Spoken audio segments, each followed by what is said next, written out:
하나님의 말씀은 누가복음 9장 28절에서 36절입니다.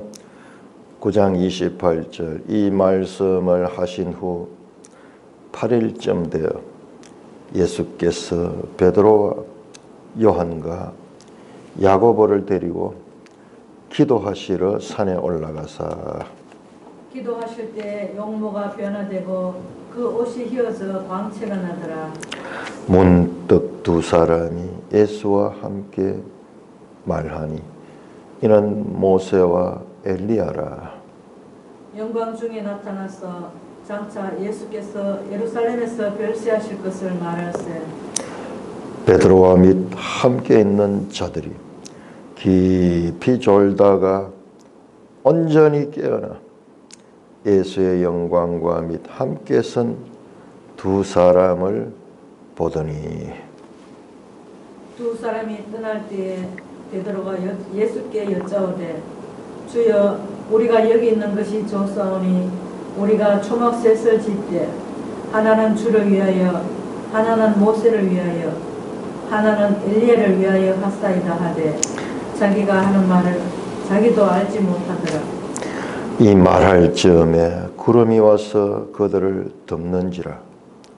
구름 속으로 들어갈 때 그들이 무서워하더니 구름 속에서 소리가 나서 이르되 이는 나의 사랑하는 아들 곧 택함을 받은 자니 너희는 그의 말을 들으라 하고 소리가 그치며 오직 예수만 보이더라. 제자들이 잠잠하여 그 본 것을 무엇이든지 그때에는 아무에게도 이르지 아니하니라. 오 아버지 하나님, 은혜를 감사합니다. 이 놀라운 생명의 말씀, 구속의 하나님의 경륜을 이 아침도 저희들이 깨달아 그 말씀을 우리의 생각 속에, 우리의 손발 속에 드러내 주시옵소서.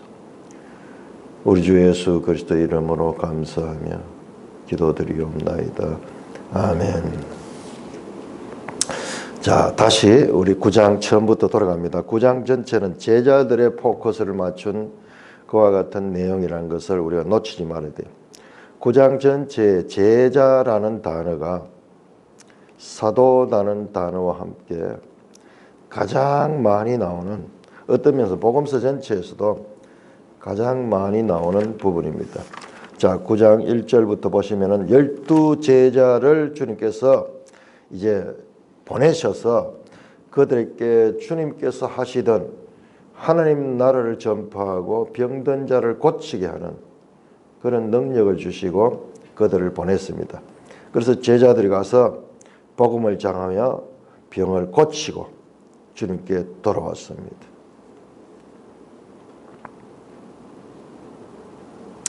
돌아온 그들에게 따로 그들을 데리고 벳세다로 갔습니다.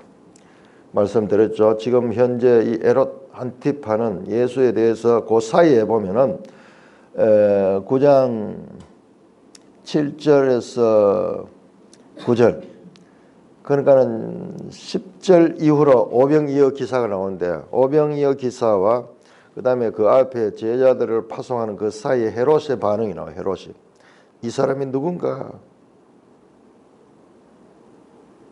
헤롯이 이 사람이 누군가 하며 그를 보고자 하더라. 9절에 나오는데 그 멜성경 주석을 보면은 그를 죽이고자 하는 거예요. 그러니까 예수님께서 제자들을 데리고 따로 벳세다로 갔습니다. 우리가 어제 봤듯이 벳세다는 헤롯의 통치 영역이 아니에요. 헤롯의 아들들이 이 분봉왕으로 다스리는데 여기는 빌립의 통치 영역이에요. 헤롯이 적개심을 가지고, 헤롯은 세례 요한도 죽였거든요.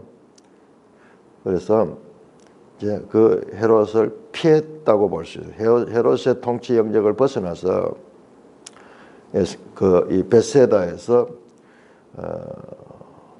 남자만 5,000명이 넘는 무리들이 먹고도 12광줄이 남는 풍성한, 주님은 누구신가? 아무도 할 수 없는 그 결핍의 현장, 광야에서 빈 들에서 식탁을 베푸시고 광야에서 풍성한 식탁을 베푸신 분이다. 제자들을 그 사에게 동원시켰습니다. 직접 그들에게 나누어 주라고 했습니다.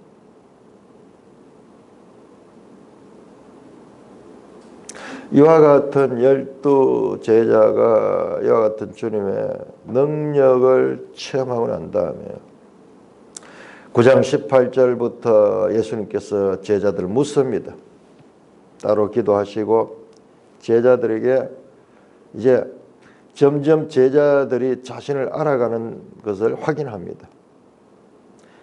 무리가 나를 누구라 하느냐? 어떤 이는 엘리야라 합니다. 어떤 이는 예선지자 중에 한 사람이라 합니다. 세례 요한이 살아났다고도 합니다.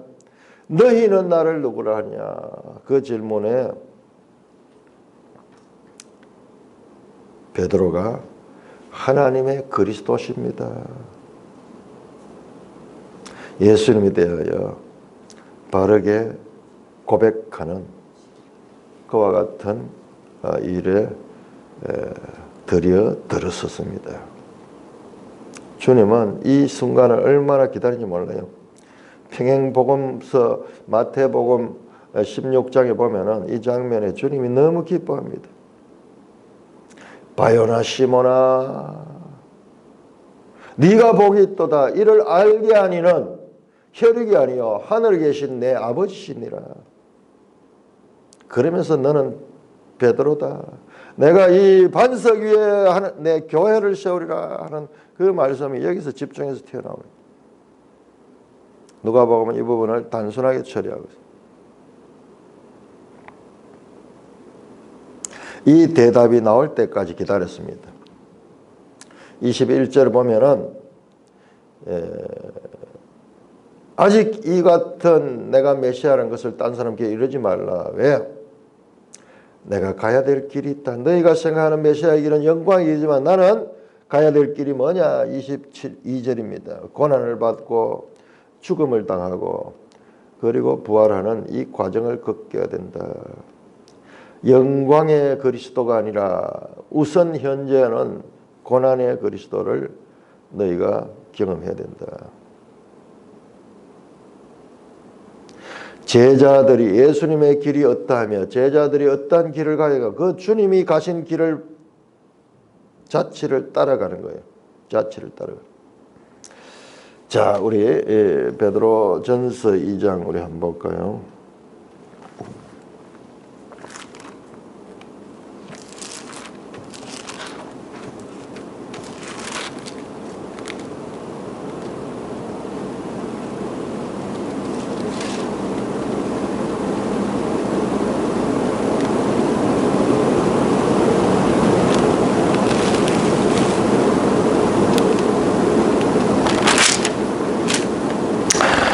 베드로전서 2장 21절입니다. 2장 20절. 이를 위하여 너희가 부르심을 받으니 그리스도도 너희를 위하여 고난을 받으사 너희에게 본을 끼쳐 그 자취를 따라오게 하려 하셨느니라.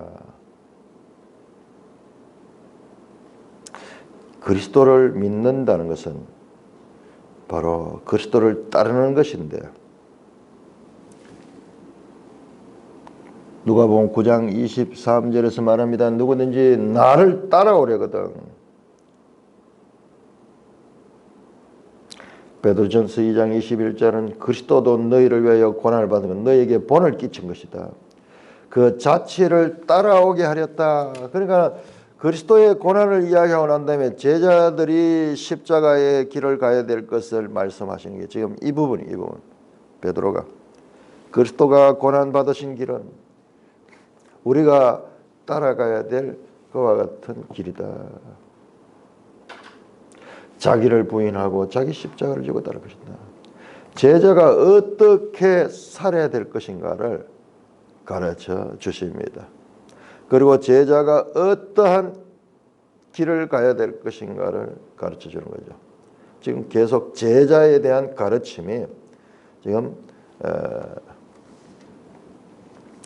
나타나고 있는 것입니다. 자, 우리 사도행전 2장 한번 봅시다. 사도행전 2장. 사도행전 1장. 사도행전 1장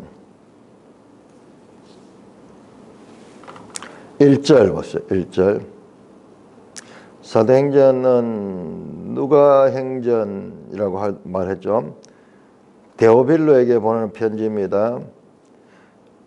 사도행전 1장 1절 데오빌로여 내가 먼저 선 글은 누가복음입니다.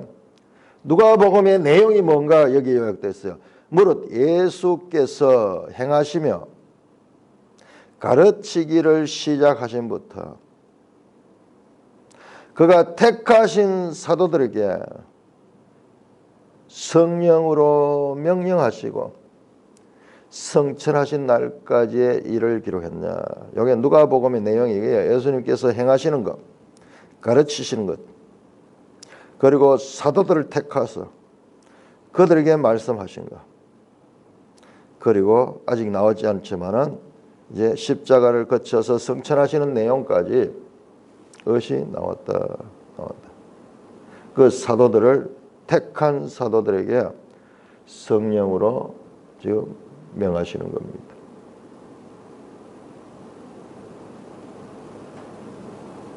제자의 길은 자기를 부인하는 길입니다. 지금까지 살아오던 세상적인 그와 같은 길과는 반대되는 길입니다. 자기를 부인하고 날마다 제 십자가를 지고 나를 따라. 자기를 부인하는 게 뭐냐? 나의 무능함을 인정하는 것이에요. 내가 자꾸 유능하다고 하니까는 주님이 제대로 그 가운데 통치할 수가 없는 거예요. 참 우리가 웨스트민스터 그 소요리 문답을 하면서 왜 그렇게 세세하게 신앙에 대해서 가르치는가. 우리 이 개혁주의에 5대 원칙이 있는데 그 가운데 하나가 전적인 타락이에요. 전적 타락. 인간은 부분적으로 조금 타락했는 것이 아니다. 우리가 봤을 때는 이 말이 아닌 것 같아요. 부분적인 타락 같아요. 인간도 왜 보면은 뭐 좋은 일 많이 하잖아요. 때로는 양심적으로 하고 어떨 때는 사랑도 표현하고 그런 걸 보면은 인간은 타락했지만은 부분적으로 타락했는 것 같이 보여요. 그런데 우리 개혁주의 이 5대 강의 인간에 대해서 전적 타락, 전적 부패, 가능성 제로. 이제 부분 타락을 가지게 되면은 여기 가능성이 있어. 가능성을 가집니다.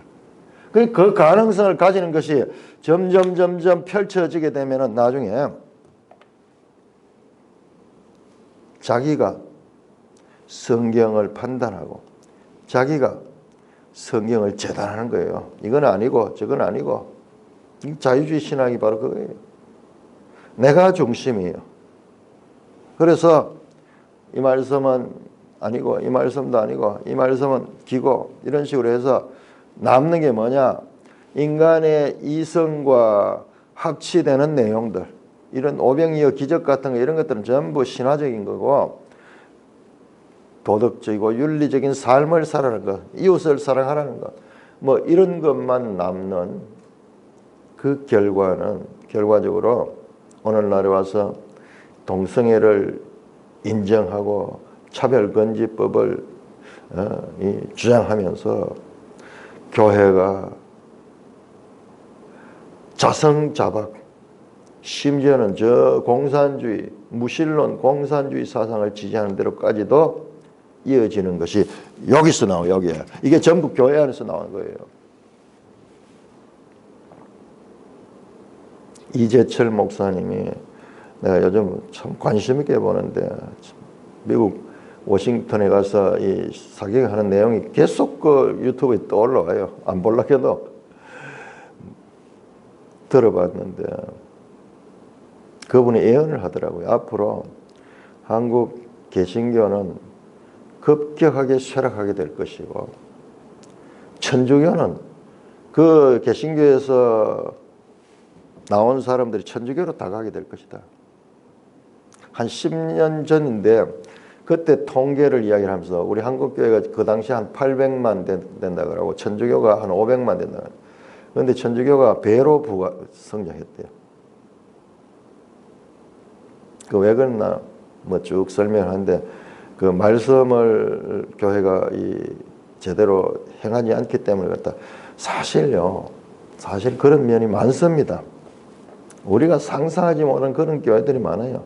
완전 자본주의 논리에 빠져 어디든지 건물 크게 짓고 사람들 헌금 받아가지고 그렇게 해서 과시하고 자기를 드러내고 그래야지 이 고객들이 많이 오지. 마치 자본주의 상업 논리하고 똑같은 교회들이 넘쳐나고 있습니다.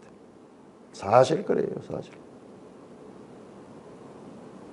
어떤 면에서 우리는 그게 전혀 지금 우리하고는 지금 와닿지 않는데 어떤 면에서는요. 그게 소위 기독교라는 것에 대세적인 그런 면을 이루고 있는 게 그런 사상이 아닌가 싶어요.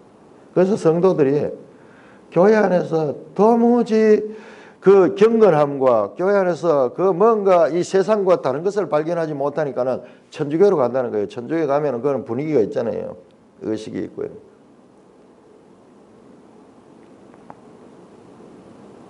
이제 그가 예언은 한 10년이 지났는데 부분적으로 맞아요. 교회가 쇠퇴하지만은. 그런데 천주교는 더 쇠퇴했어요. 천주교는 더 쇠퇴했어요. 천주교는 말도 못하게 부패되고 신부들이 정의구현 사상이고 전부 공산주의 사상, 저 좌파 사상으로 가서 얼마나 비참한지 몰라요. 교인들과의 갈등. 교인들이 생각 없는 사람이야. 생각 있는 사람은 다 나옵니다. 신부들이 강론 시간에 뭐 하느냐? 좌파 사상 교육시키고 있어요.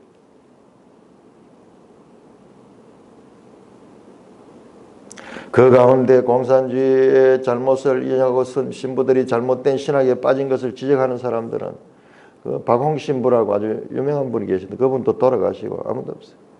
그래서 거기에 지금 그 정광훈 목사 집회하는데 대수천 그 천주교 대표로 나오시는 분이 우리로 치면 장로님 정도 될 거예요. 평신도. 그 천주교를 향해서 비판하고 지금 유튜브 동영상도 올린다 보니까 상상을 초월하는 부패가 일어나고요. 동성애가 그 안에서 출발되는 거예요. 인천의 어떤 신학교에서 총장이 동성애자가 되어가지고 그 어린 제자들을 3명이 자살해. 그런 일이 있어도 그 비밀 속에 묻혀있어. 이건 세상에 안 드러나는 거예요. 말도 못하는 그와 같은 성적인 그런 그 비리가 있지만은 전부 그런 사람들이 통치를 하는 거는 뭐 징계도 없는 거예요. 징계를 해도 뭐 나중에 다시 곧 풀려나게. 상상을 초월하는 그런 범죄 집단으로 하고 있다는 것을 우리가 알 수 있습니다.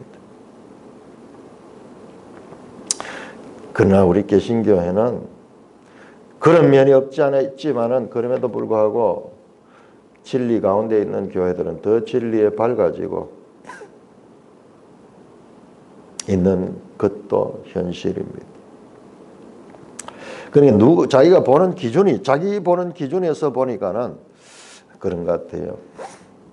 그분은 정말 설교도 잘하시고 체험도 많으시고 대단하신 분이에요. 그렇지만은 그 말씀을 자세히 들어보면은 이와 같은 진리의 기본이 없어요. 웨스트민스터 신앙 고백서에 나오는 그와 같은 정교한 진리에 대한 이 기초가 없이 신학을 하니까는 자기대로는 아주 뭐 말씀도 잘 풀이하고 하는 것 같지만은 그 기본 근본에서 그러니까 그 은근히 박원순을 지지하는 그런 내용도 나오더라고요. 그러니까 우리가 얼마나 이 말씀 가운데 바르게 쓰는 것이 중요한가? 처음에는 모르지만 지금 매일 성경 안에도 지금 그들이 들어와 있어요. 지금 여기 보이네요. 여기 매일 성경에 여기 나들목 교회가 들어왔네요. 드디어 들어왔네요. 제가 어제 이야기하는 그 아시아 연합신학대학원에 그 이사로 들어갔다는 그 사람이 지금 들어. 매일 성경도 지금 그 사람들이 지금 잡고 있는 거예요. 그럼 매일 성경에 왜 그런 사람 붙느냐? 이 사람들이 자본을 가지고 있어요. 자본을 가지고 있어요. 권력을 가지고 있어요. 자, 우리가 그 진리 가운데 제대로 서지 못하면은 이달에 실컷 교회가 만들어 놓으면 나중에 이 사람들 쓱 날라 돌아가지고 그 위에서 전체를 다 자기들의 그 이 그물 속에 가다 넣어버려. 매일성경 최근에 자세히 보면은요, 무슨 공동선하고 뭐 이런 이야기가 많이 나와요.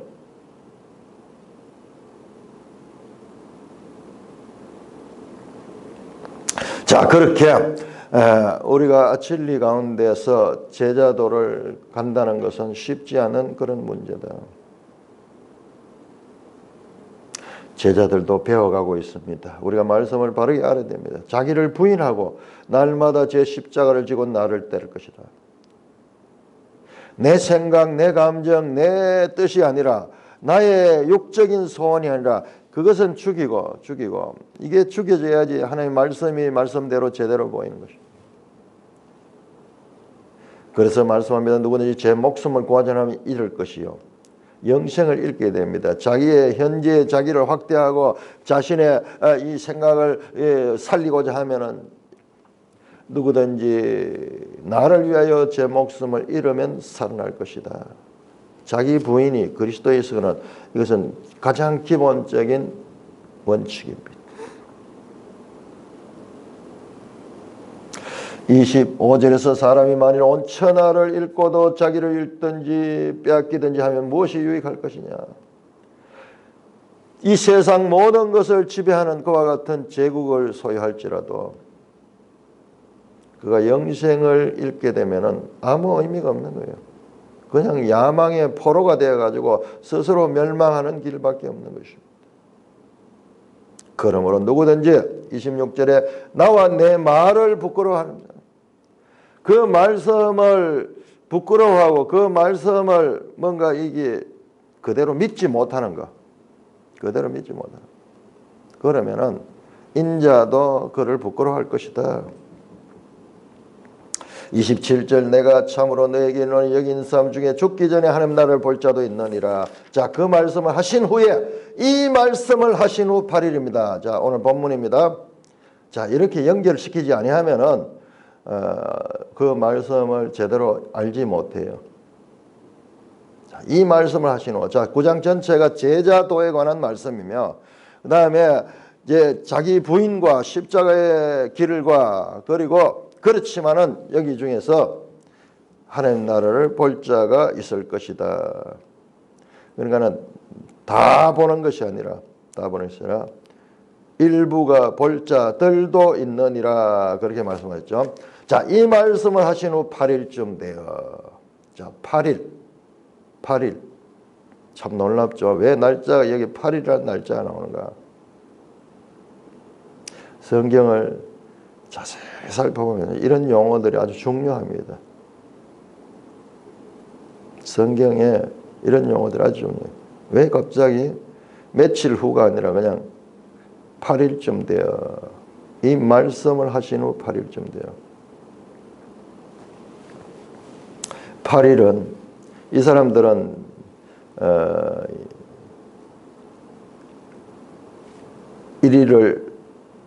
1일에서 7일 뭐 이런 식으로, 그래서 7일 안식일이고 8일은 안식 후 첫날입니다.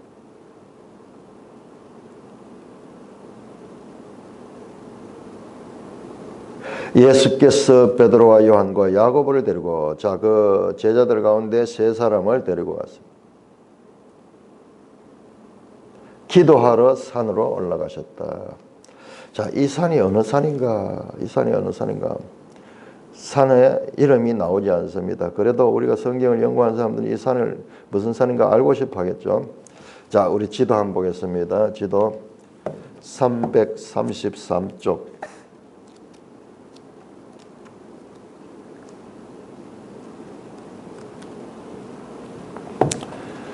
333쪽. 자, 지도를 보시면은 갈릴리 바다 거기 이 홀레호에서 내려오는 소위 요단강으로 이어지는 그 강이 중간에 있고, 그다음에 색깔이 달라지죠. 자, 지금 이들은 어디에 있었냐? 벳세다 강야에 있었거든요. 벳세다에서 오병이어 기적을 행하고, 그다음에 예수님과 제자들이 여기에 머물고 있습니다. 거기에서 예수님께서 가르쳐요. 그건 보통 우리가 이 산을 다볼산이라고 말합니다. 다볼산이라고 말하는데, 다볼산은 저기 보세요. 갈릴리 바다하고도 저 밑에 있잖아요.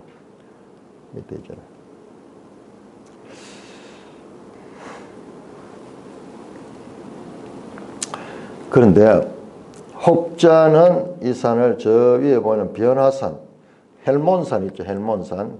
거기 매일성경에는 여기 지도에는 그렇게 되어 있네요.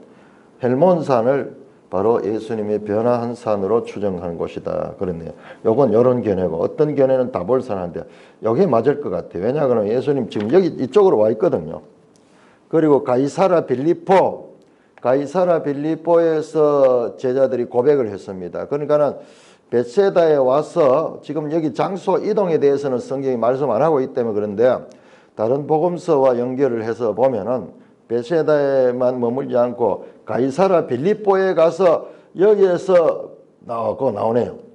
매일성경 저 지도에 휴식과 제자 교육을 목적으로 오신 곳이 여기다. 베드로의 위대한 신앙 고백이 있었던 곳이 바로 이 가이사라 빌립보다. 그런 것 같으면은 다볼산은 맞지 않아요.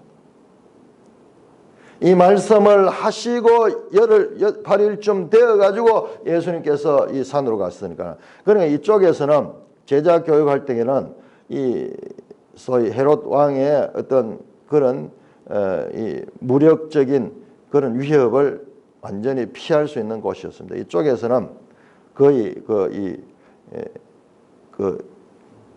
헤롯 왕의 통치 영역을 벗어나 있는 곳입니다. 여기에서 제자들을 가르쳤습니다. 그렇게 보면은 헬몬산이 오히려 더 맞을 수 있습니다. 자, 산에 올라가서 기도하실 때 용모가 변화되고 그 옷이 휘어져 광채가 나더라.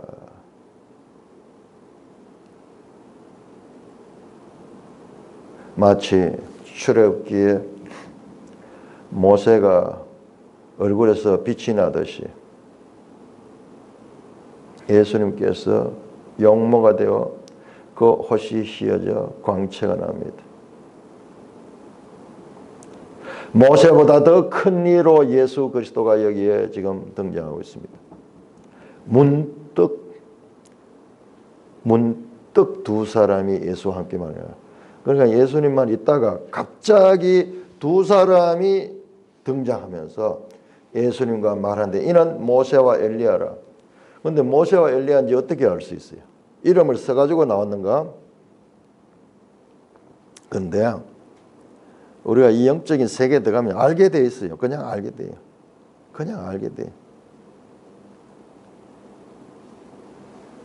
여기하고 달라요. 지금 이 신령한 세계로 그 신령한 세계가 이 땅에 내려왔는 거예요. 모세와 엘리야가 예수와 함께 말하고 있습니다. 영광 중에 나타나서 장차 예수께서 예루살렘에서 별시하실 것을 말한다. 영광 중에 나타나서 너무나 황홀한 그런 경험을 합니다. 그들이 무슨 이야기냐? 장차 예수께서 예루살렘에서 별시하실 것을 말하고 있다. 여기 단어가요. 이 별세라는 단어가 기가 막힌데 이게 엑소더스.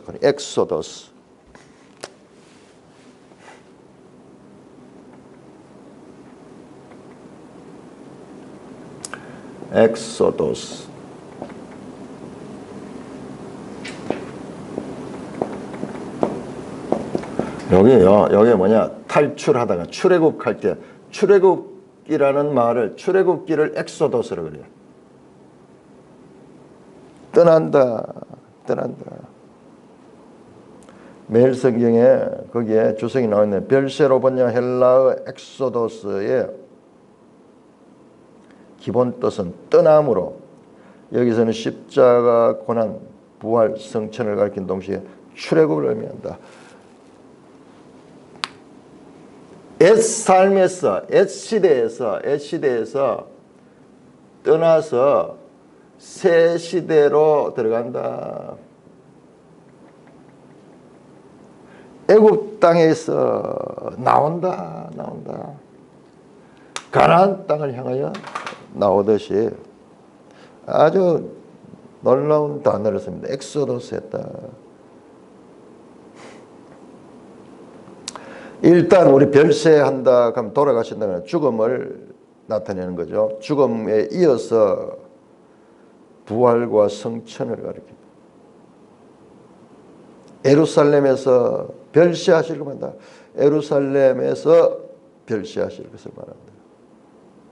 의미가 예수의 죽음 사건은 단순한 죽음이 아니라 새로운 시대를 여는 사건이에요.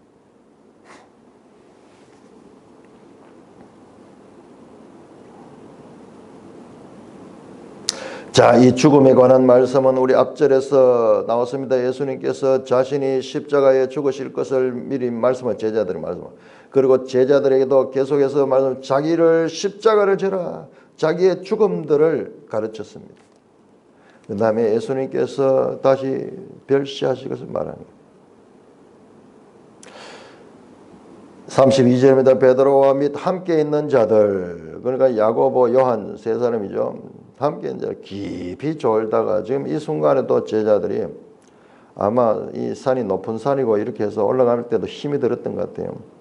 피곤해서 깊이 졸다가 이 장면을 어렴풋이 보고 온전히 깨어났다. 너무 영광스러운 장면이 펼쳐졌습니다. 졸다가 온전히 깨어났다. 정신을 확 차렸다 하는 걸 말이죠. 졸다가 깊이 졸다가 완전하게 깨어나서 정신이 번쩍 들었습니다. 예수의 영광과 및 함께 선 두 사람을 보더니 예수님이 그 광채가 나고 모습이 변모되는 것이 영광스러운 영광의 주를 보았습니다. 자, 베드로가 이 장면을 보았습니다. 자, 우리 이 장면을 생생하게 기억하는 베드로가 어떻게 말하는가 우리 한번 보겠습니다. 베드로 후서 1장 16절.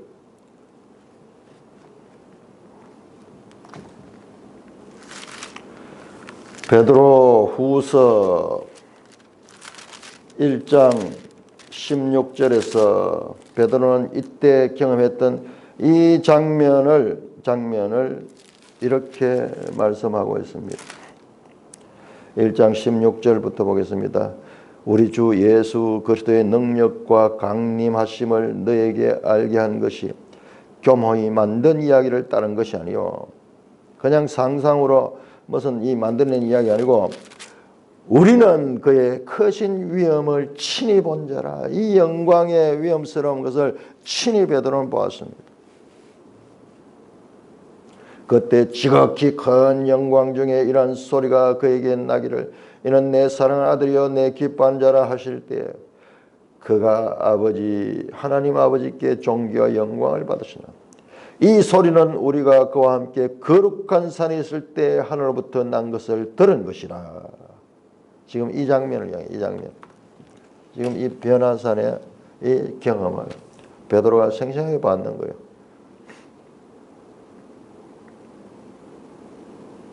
두 사람이 떠날 때, 야, 이거 한번 보세요. 두 사람이 떠날 때, 이 두 사람은 누구예요? 두 사람, 모세와 엘리야입니다. 그러니까 이 세 사람이 있다가 두 사람은 떠나는 거예요.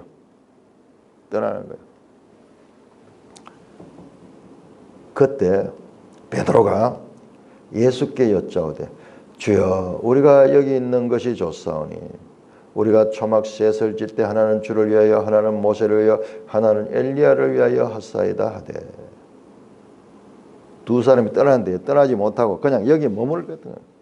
세 사람 모세와 엘리야와 주님이 같이 여기 초막을 짓고 여기에 머무릅시다. 여기에 머무릅시다. 하되 자기가 하는 말을 자기도 알지 못하더라. 자기도 생각 없이 말하는 거예요. 이게 본능적으로 말하는 거예요. 이야, 이 영광 속에 우리가 머물자. 속세에 내려가지 말고 이 영광 속에 머물자. 그는 모세와 엘리야와 예수님을 같은 차원으로 보고 있습니다. 초월적 영광의 체험으로 인해서 그는 비몽사몽간에 여기에서 함께 머무르자. 이 영광 속에 머무르자. 그렇게 말씀합니다. 바로 앞에서 가르치는 제자들의 자기 부인과 자기 십자가를 지는 것에 대해서는 전혀 생각하지 않고 이 영광 속에 머물기를 구하고 있습니다. 제자들이 뭐는 거예요? 자, 베드로는 이런 신비한 체험을 사도행전에 또 하잖아요. 사도행전에 보면 그 고넬료 집에 가기 전에 그 하늘에서 비몽사몽간에 보자기가 내려오는 그런 체험도 하죠. 이 영적인 황홀경의 체험을 여기서 이제 먼저 하게 되죠. 자기가 하는 말을 자기도 알지 못하더라. 본능적으로, 관성적으로 이 영광을 보고 이 영광스러운 그 위대한 그 이 지도자들과 함께 있으면은 그것이 하늘나라다. 그 기회를 붙들고 놓지 않고자. 이 말할 점에 구름이 와서 그들을 덮는지라. 와, 산에서요 구름이 확 덮는 거예요. 이게 바로 모세 시내산에서 일어났던 그 사건과 방불한 겁니다. 사람들이 구름 속으로 들어갈 때 그들이 갑자기 구름이 확 깜깜해지면서 두려워했겠죠. 아니면 구름 속에 들어가니까는 앞에 아무것도 안 보이고 하얀 구름에 둘러싸이니까는 막 먹먹한 그런 느낌이 나겠죠. 그들이 무서워하더니 구름 속에서 소리가 나서 이르되 이는 나의 아들 곧 택함을 받는 너희는 그의 말을 들으라. 와, 바로 예수님께서 세례받을 때 하늘에서 음성이 났는데 마찬가지로 여기에서 하늘에서 예수님에 대해서 이제 제자들, 이 세 사람의 제자들이 직접 목격하는 그 장소에서 하늘이 예수 그리스도가 자신의 아들인 것을, 하나님의 아들인 것을 지금 증거하시고 있습니다. 너희는 그의 말을 들으라. 그의 말을 들으라. 자, 우리 신명기 18장 보겠습니다. 여기 신명기 18장에 나오는 말씀이에요.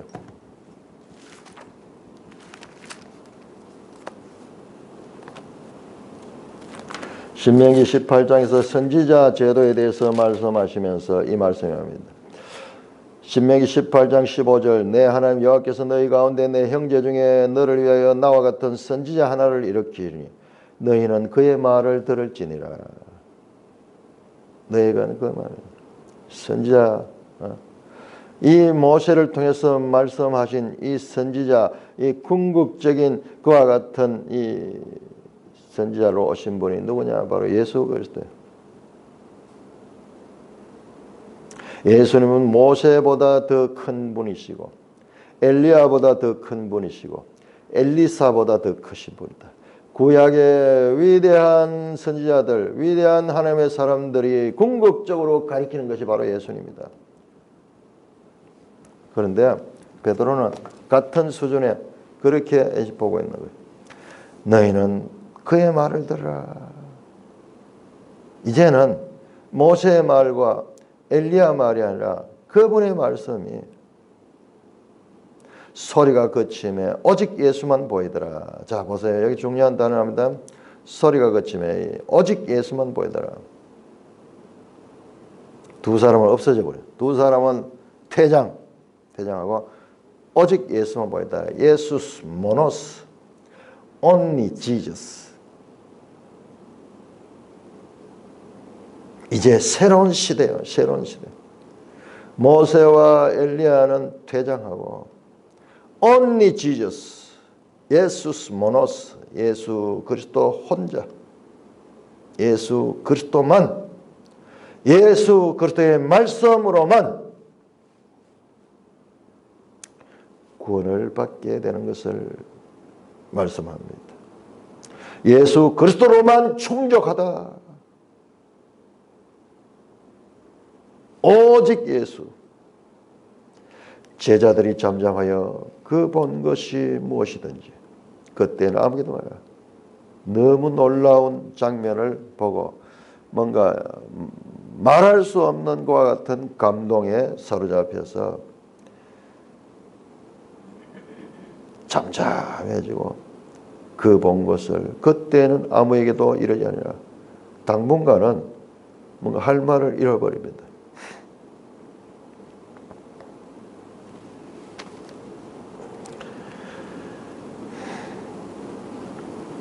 산에서 이 모세와 엘리야가 예수님께서 예루살렘에 별시하실 것을 말하고 있습니다. 그리스도의 죽음에 관한 말씀입니다. 그리고 하나님께서는 구름 속에서 말씀해서 예수 그리스도를 나의 아들이다. 나의 택함을 받은 자니 너희는 제 말을 들으라고 말씀합니다.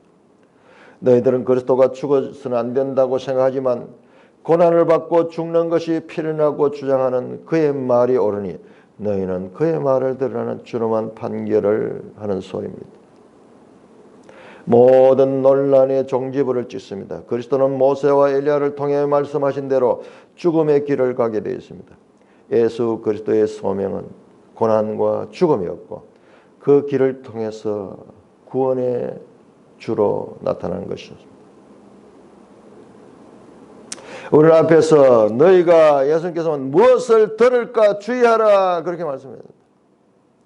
그 말씀에 대한 답에는 오직 너희는 그의 말을 들으라. 오늘 35절에 예수 그리스도의 말을 들으라.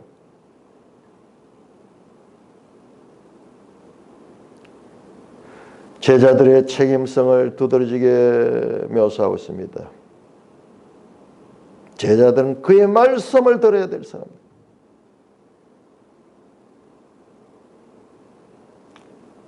세계의 초막은 필요 없습니다. 오직 한 분 예수의 말씀으로만 됩니다. 바로 예수님의 말씀입니다. 오직 예수님만 왔습니다. 세 명이 있다 두 명은 언제 사라졌더니 순식간에 등장할 때도 문득 등장했고 그리고 문득 사라졌습니다. 오직 예수만. 이 환상적인 그림 장면은 바로 모세와 엘리야로 대표되는 구약의 모든 말씀들이 예수 그리스도를 증거하는 것이고 그들의 역할이 끝나면 그들은 역사의 무대에서 사라지고 오직 예수만 드러나는 그와 같은 장면을 시각적으로 보여주고 있는 것입니다. 찬송가 87장입니다.